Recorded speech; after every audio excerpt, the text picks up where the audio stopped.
Buenos días. Sean bienvenidos a la 32ª Semana de la Investigación Científica. Esta actividad es desarrollada por la Benemérita Universidad Autónoma de Puebla a través de la Dirección de Divulgación Científica de la Vicerrectoría de Investigación y Estudios de Posgrado.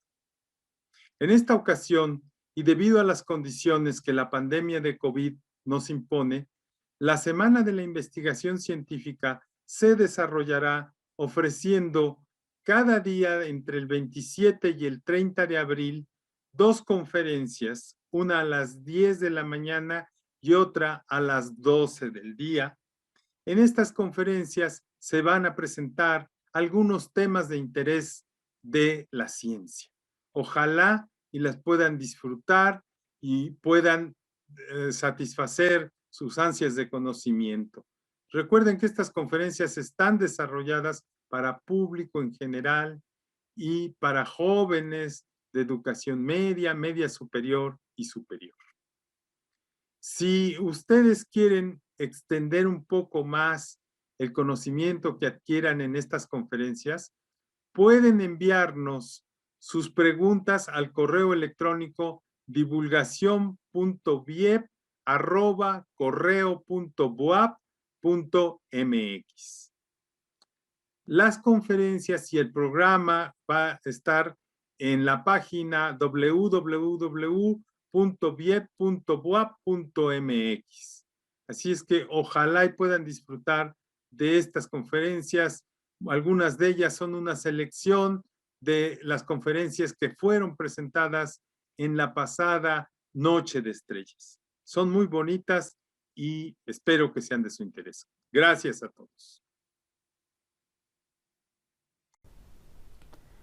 Hola, en esta ocasión la Noche de las Estrellas tiene como tema el telescopio espacial Hubble, que aquí aparece en esta imagen. Este instrumento ha sido de una enorme ayuda para la astronomía, proveyendo a los astrónomos de una gran cantidad de datos acerca del universo. Ya tiene 30 años en servicio y, de hecho, ha durado más de lo que se esperaba originalmente. Las aportaciones hacia la comunidad astronómica no solamente se han quedado allí, sino que las imágenes que se han obtenido gracias a este telescopio, de hecho, han sido también del interés del público, ya que lo que ha revelado este telescopio es realmente sorprendente. La posibilidad de poner en órbita un telescopio que, aunque es pequeño en comparación con los telescopios que actualmente hay sobre la superficie terrestre, al estar fuera de la atmósfera permite que funcione en forma continua y que la turbulencia, la absorción de la atmósfera no impida tener unas imágenes excelentes que han sido realmente de gran ayuda en la astronomía. El nombre de telescopio espacial Hubble se debe a que Edwin Hubble, quien aparece aquí en esta fotografía, fue un destacado astrónomo norteamericano que trabajó durante el siglo XX.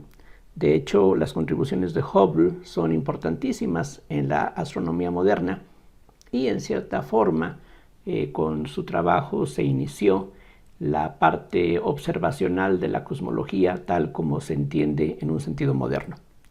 Antes de Hubble, nuestra idea acerca del universo era algo bastante limitado.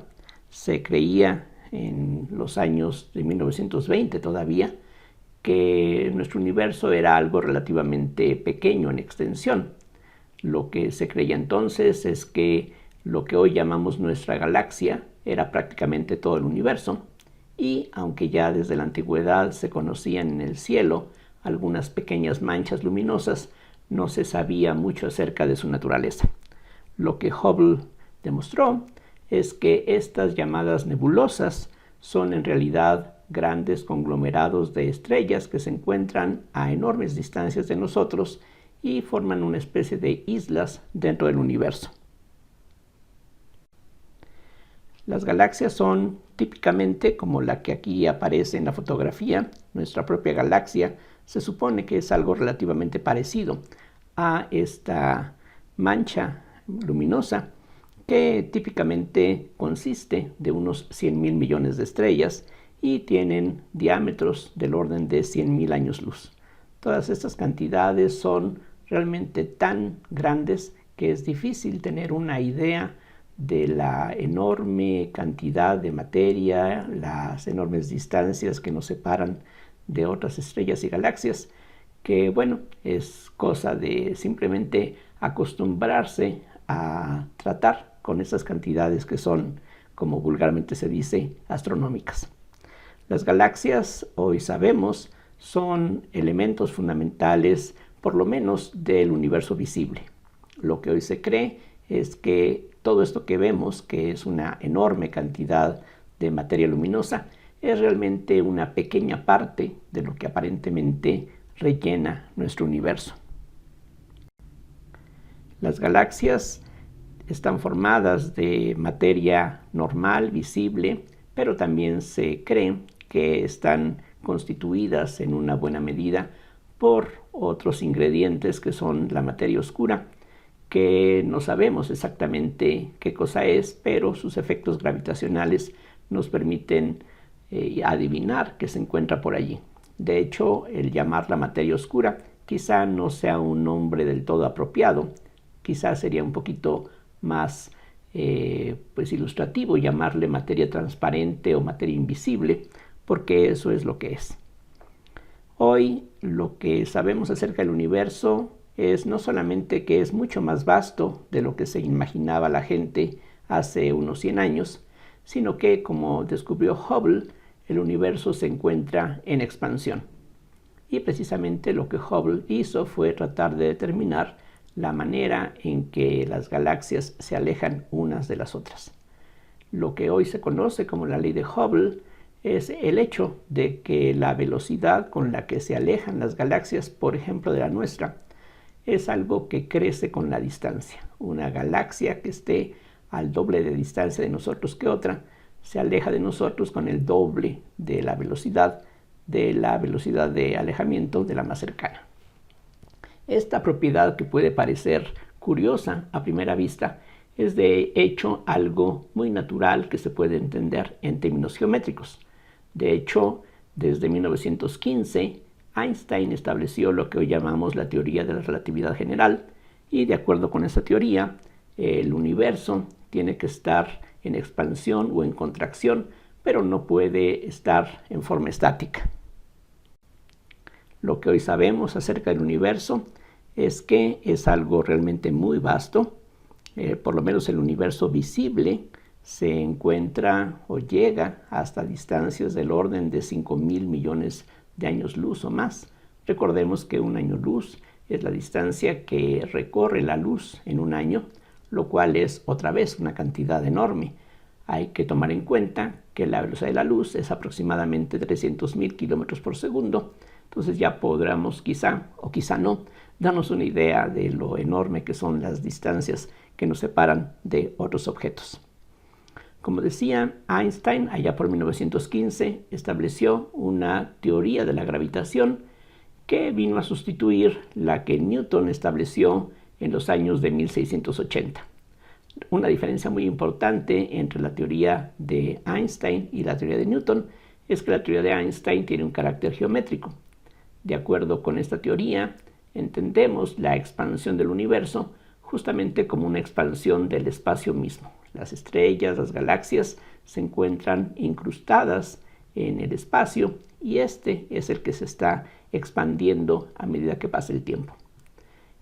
Originalmente, cuando Einstein propuso la llamada teoría de la relatividad general, él y la mayoría de sus contemporáneos no creían que el universo estuviera en expansión, sino más bien se inclinaban por pensar en un universo estático, lo cual suena bastante extraño porque la fuerza gravitacional tiene un carácter atractivo. En la misma ley de Newton de la gravitación, lo que uno esperaría es que si uno tiene un conjunto de estrellas o de cualquier conjunto de otros objetos, simplemente por su atracción gravitacional, si los imaginamos quietos en algún momento, la atracción haría que chocaran hacia un punto en común. Así es de que no resulta difícil el sospechar que el universo no puede estar estático, y eso fue justamente lo que en la década de los años de 1920 Hubble y otros astrónomos descubrieron en forma observacional. El universo se expande y de hecho lo que hoy sabemos desde hace unos 20 años es que la velocidad de expansión se vuelve cada vez más rápida. El saber la forma como se expande el universo, o más precisamente la velocidad con la que lo hace, es algo muy importante porque a partir de allí se puede, entre otras cosas, deducir la edad del universo. Es decir, si el universo que vemos se está expandiendo, entonces podemos imaginar que en el pasado todas las galaxias estaban comprimidas en alguna pequeña región del universo, y eso es lo que llamamos la gran explosión. Hoy se admite en forma amplia que en nuestro universo comenzó hace unos 13.800 millones de años con una gran explosión que fue un fenómeno realmente extraordinario. Las temperaturas, las presiones a las que se encontraba la materia tuvieron que ser enormes, y hoy en día podemos todavía ver los efectos de esa gran explosión. Una de esas manifestaciones es lo que se llama la radiación de fondo cósmica, y en un principio, allá por los años de 1960, esa radiación se descubrió de una manera accidental, aunque ya había predicciones teóricas que indicaban que tenía que existir por allí algún residuo de esa gran explosión, que aunque hace 13.800 millones de años fue algo muy caliente debido a la misma expansión del universo, hoy se debe de encontrar a una temperatura muy cercana a los 0 grados absolutos. Y eso es justamente lo que se detectó desde hace ya varias décadas, y en los últimos años se han construido aparatos, satélites parecidos al telescopio espacial Hubble, pero que en lugar de captar la luz como lo hace el telescopio Hubble, estos otros satélites lo que hacen es recibir las microondas que llegan hasta nosotros procedentes de todas las direcciones del universo. De esas observaciones se obtienen mapas como el que vemos en esta fotografía, y estas variaciones de color representan ligeras variaciones en la intensidad de esa radiación. Estas variaciones son algo que podemos esperar porque precisamente reflejan que hace 13.800 millones de años el universo, que estaba apenas comenzando, expandiéndose, no era algo perfectamente uniforme, sino que habría grumos, habría algunas regiones de mayor densidad, de mayor temperatura, en donde, finalmente eso dio lugar a la formación de las galaxias y las estrellas que hoy podemos ver.